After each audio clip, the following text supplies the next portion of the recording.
Today I'd like to talk about why hackers are targeting me or you or us. We often hear, I have nothing worth stealing.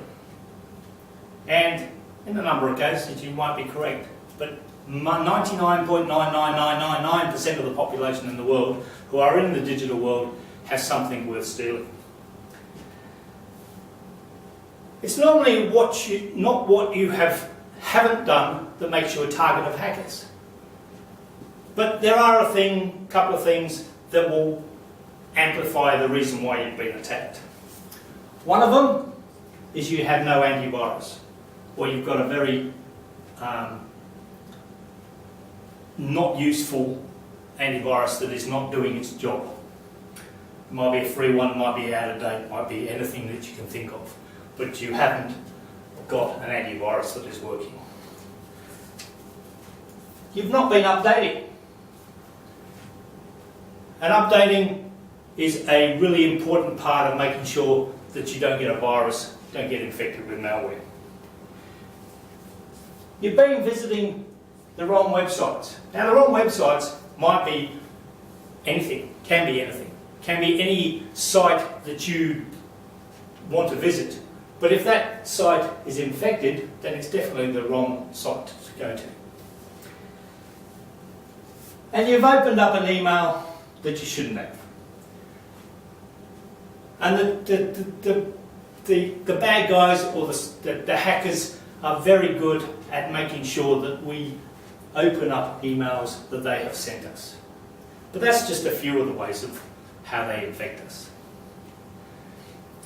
For normal users, the internet, you are a target because you're a normal user of the internet. So why are you a target? Well, why are you a target? For one, you have a number of things that they want. They want your personal identification information.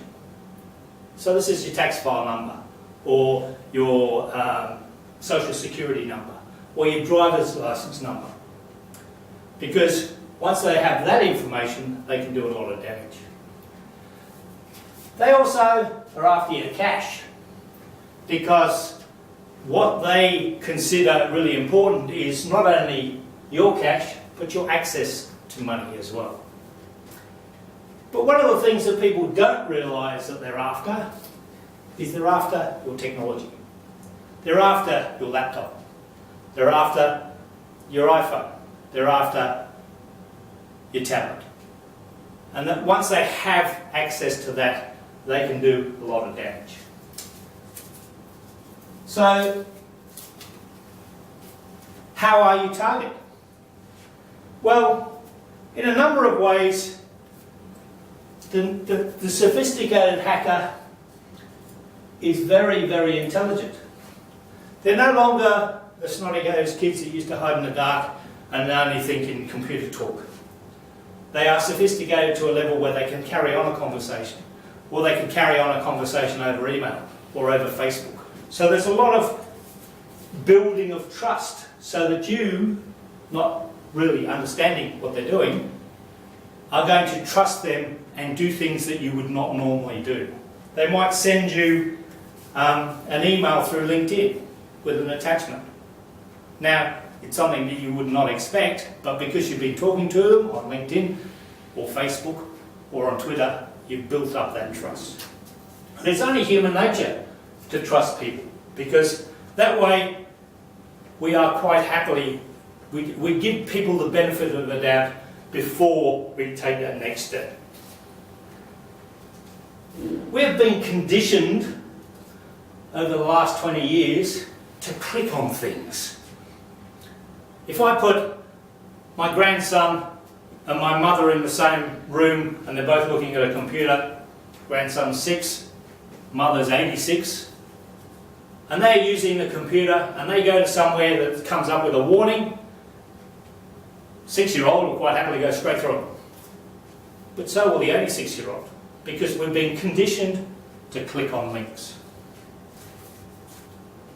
And that also comes to the point of we're quite happy to ignore all the warnings, because those warnings come up from a computer, and I'm not going to take any warnings from a computer. The computer doesn't know what it's talking about, does it? That is some of the attitudes that mean that how we are going to get infected. And because we're quite happy to click on everything in sight, that is one of the things that allows them to gain access and be targeted by them.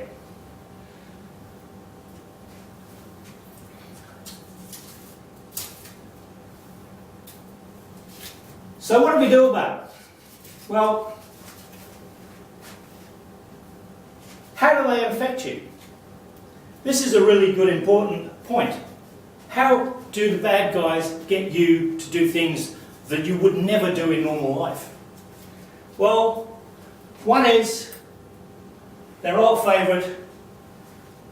They have a main delivery system called email.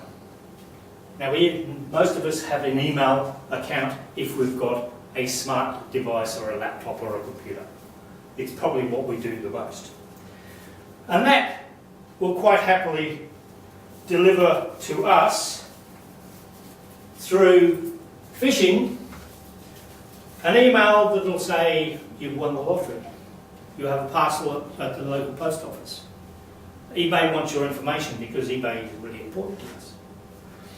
On top of that, we go to the next level. And a spear phishing attack or a spear phishing email is an email that is specifically targeted to you. And if they're specifically targeted to you, then they already have all the information about you and what might make you click and what might make you tick. And in such a way that they will quite happily say, you're the SQL administrator, we've got an SQL conference coming up and we want you to talk. But to talk, you need to click on this link and fill in the information. Bang, gotcha. They can install a Trojan or a remote access Trojan. Now, a remote access Trojan allows them access to your computer. And again, going back to having that keylogger or having a keylogger on your system, it quite happily captures all the information that you type on the keyboard. They are quite happy if you get a worm, which is also delivered via spam, but it's more delivered across networks. So they infect applications on a network.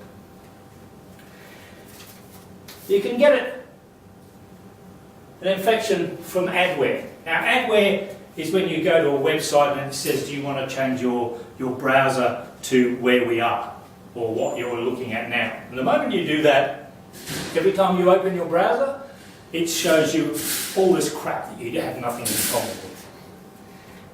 And the last one is ransomware.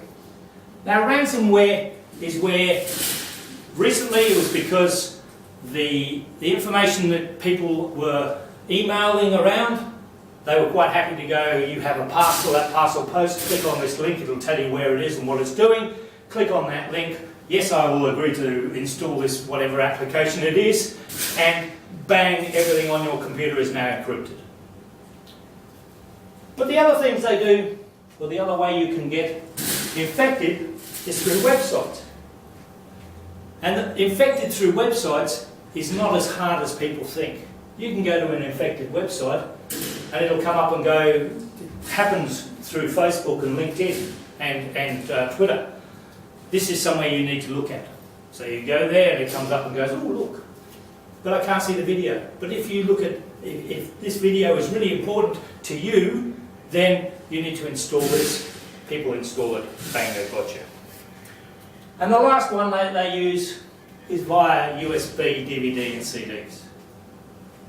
There was a ploy a couple of years ago in Las Vegas where cyber criminals wanted to get into casinos. So what they did was they threw lots and lots of infected USBs around car parks, in the street, shopping centres, all that sort of stuff, thinking that eventually one would get onto a computer. Now they probably sent out thousands of these things, but they only needed one to be installed in the right place at the right time. Going back to the websites, Google and Bing and Yahoo are scanning websites all the time for malware, and they will remove them from search. The reason why they do that is they don't want you to go to those sites because it creates lots of problems for them. But the trouble is, if you've been told to go directly to a website, or you click on a link that goes directly to a website, then the fact that it's not on Google or Bing or Yahoo is not going to save you. So what do you do? How do you protect yourself? Well, for one, on all systems, install an antivirus. Any sort of antivirus, as long as it is reputable. Okay, reputable means that you may need to pay money for it, or if not, why don't you install something like 40 Client? You need to patch, update and upgrade everything that you use, your technology, all the time when it asks you to upgrade. When Microsoft comes up and says it's update Wednesday and you have 92 updates to do, click the install, walk away, make a cup of coffee, and it'll be finished when you need to. One of the things that people don't realise, and if you get infected by a virus, you're going to lose a lot of information. So you need to do a regular backup. That regular backup is really critical.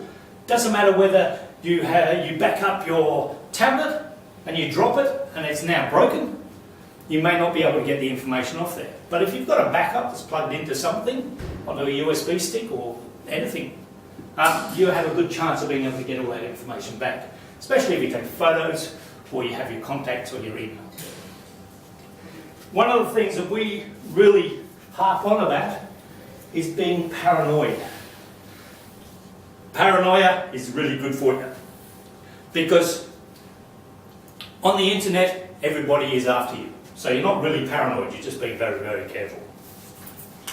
The last one that we also recommend is you use common sense. If it's free, it's not. It's going to do something you don't want. If it's pirated, then it could be infected. If it's infected, it's going to infect your computer. All of that information is something that you really need to put in the front of your brain when you're using the digital world. Thank you very much.